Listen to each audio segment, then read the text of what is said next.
What's up, guys? Matt Brown here for thelines.com, playpicks.com. We're going to talk Monday Night Football between the Ravens and the Browns. Before we get going, as always, I kindly ask if you will go ahead and hit that subscribe button. Really do appreciate you supporting the channel. Go ahead and give us a thumbs up on this thing, and then let us know in the comments how you are going to be playing this game tonight. It is a line that has been on the move. We had this thing open right around a pick'em, and we find this thing now at 3.5 in favor of the Ravens. Now, it is even money. You got to pay juice if you want the hook on the 3 over here at DraftKings. Over here at FanDuel, we have 3, but you can see it is headed to 3.5, juice to 120 over here. And then at MGM, we are sitting at 3.5, juiced to 115. So if you did want the Browns, much better than paying the 127 juice over here at DraftKings. You do at least get 115 over here at BetMGM. Full written breakdown over here at the line. So I'll scroll down and let you guys read along if you want to take a look. And of course, the other thing that's cool is this player prop search tool. So basically you just come in and it's right here on the page, find Baker Mayfield, type him in, and then bam, you get all the props and where they're located and the best prices and stuff like that. So you certainly want to take advantage of that for sure. Something that's really cool is this prop betting tool. We're really proud of that thing. So take a look at it while you're over here. All right, so Denzel Ward out for the Browns. Not good for them in that secondary. Austin Hooper is questionable. That said, they will get Wyatt Teller back off of the COVID list. So not all bad news for the Browns. On the Ravens side, Calais Campbell, Jimmy Smith, both questionable in this thing. Tramon Williams is doubtful. So cornerback depth could be a problem for the Ravens tonight if Jimmy Smith is forced to sit as well. We're looking at this thing, going to be really cold. Winds kind of in that 12 to 15 mile an hour range. Now that's right on the border of when we start to worry about things, but not really, right? Like historically, we want like sustained 15 mile an hour winds with gusts into the 20s and 25, 30. And that's not going to be the case, at least what it looks like right now. I'm no weatherman. I'm just repeating what I'm seeing everybody else saying. So it doesn't look like it's going to be that big of a concern. All right, so let's look at this Baltimore offense versus the Cleveland defense. What we've got in Baltimore offense is a middling of the pack team. I mean, you've watched this team play all year long, can't move the ball with any consistency through the air. Finally got going on the ground last week, but against the lowly Cowboys. Anyone can get that done. Baltimore overall, 21st overall DVOA. You can see like in the bottom third of the league as far as DVOA goes. Pass offense is 22nd. Now the rush offense is up at 5th, as you would imagine with, the three-headed monster that they have at running back and Lamar Jackson. But, Pro Football Focus doesn't like their offense. 20th overall, pass offense 23rd. And they've been allowing a lot of pressure, but the worst in league average is pressure rate allowed, 26th overall in adjusted sack rate allowed. So this has been a very mediocre offense so far for this Ravens team. Now, they run, as you would imagine, they run more than anybody in the league. And they'll probably will try to do that again against this Cleveland team. Because Lamar Jackson's just not been good. He's been inaccurate. It does get Mark Andrews back off the COVID list for him. So that is helpful. His favorite target, his biggest target. But, early down success rate has been horrible for this team so far. 26th in the league. Early down EPA, 23rd. So they've been making it tough on themselves all year long. This offense has. Now, going up against this Cleveland defense, Cleveland's defense, 19th overall DVOA, 17th overall Pro Football Focus. So you can see less than, on the lower half there of the middle of the pack. Pass defense, 22nd, but again, really bad pass offense for the Ravens. Rush defense, 19th. Pro Football Focus says 16th on the rush defense. So can this rush defense step up and make some plays against what is certainly going to be a run-heavy attack, at least at the beginning? After all the success they had last week against the Cowboys, they're going to try to run it down the Browns' throats, if at all possible. They got all the running backs healthy.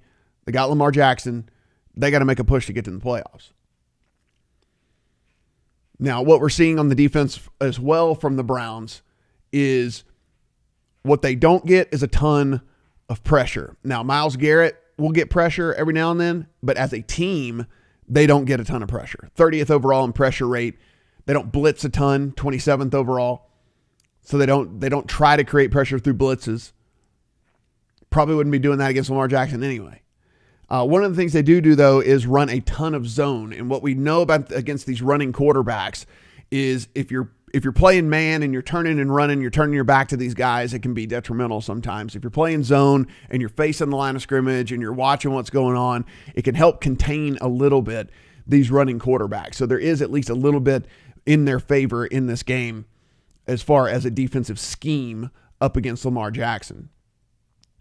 So let's talk about the Cleveland offense versus the Ravens defense versus the Baltimore defense. So Cleveland offense, shockingly, 12th overall DVOA, number 3 overall according to Pro Football Focus. Pro Football Focus loves this offense. I'll scroll a little bit there for you. Listen, the defense from the Baltimore side, what are they going to have to do? They are a good defense. They blitz a ton. They're going to try to get in Baker Mayfield's face a ton. They blitz at the 5th highest rate in all of the NFL. So what are Baker Mayfield and the Browns going to do? What are they going to do to try to counteract that? I imagine a bunch of what we saw over the last couple of weeks, and that's just getting the ball out of Baker Mayfield's hands in like super quick, short routes, high percentage throws. Don't throw the ball downfield too much.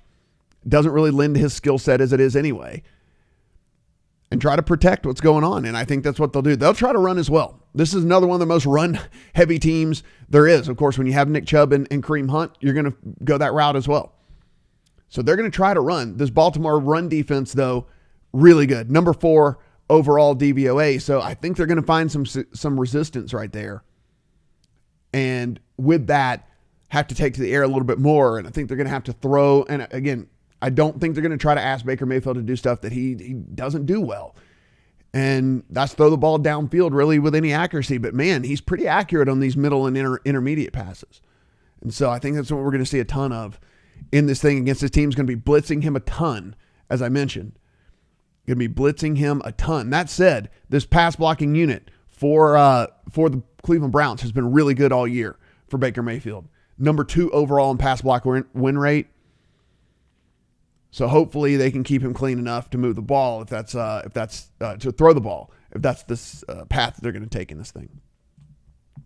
So let's look at some player props over here real quick. One of the things, let's see, we can start right here with the passing yards. For what it's worth, I don't have a play on either one of these. If you do want to know, I have Lamar at a little bit under this, closer to the 195 range. So not enough of a play there for me to make, but just so you know, I do shade under and I do shade a little over for Baker. That is strictly because of how I have this game script going. Like I said, I think they're going to struggle to run a little bit and have to throw a little bit more often, but not enough. I only had him in like 238-ish range. So again, just 235, 238, not really enough for me to make a play on that.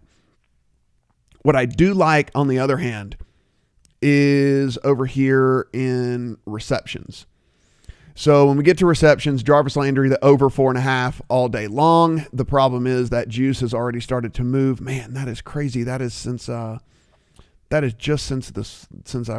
was looking at this a little bit earlier. Maybe we can find, let's see, total receptions, Jarvis Landry, 4.5. It's really juiced there as well.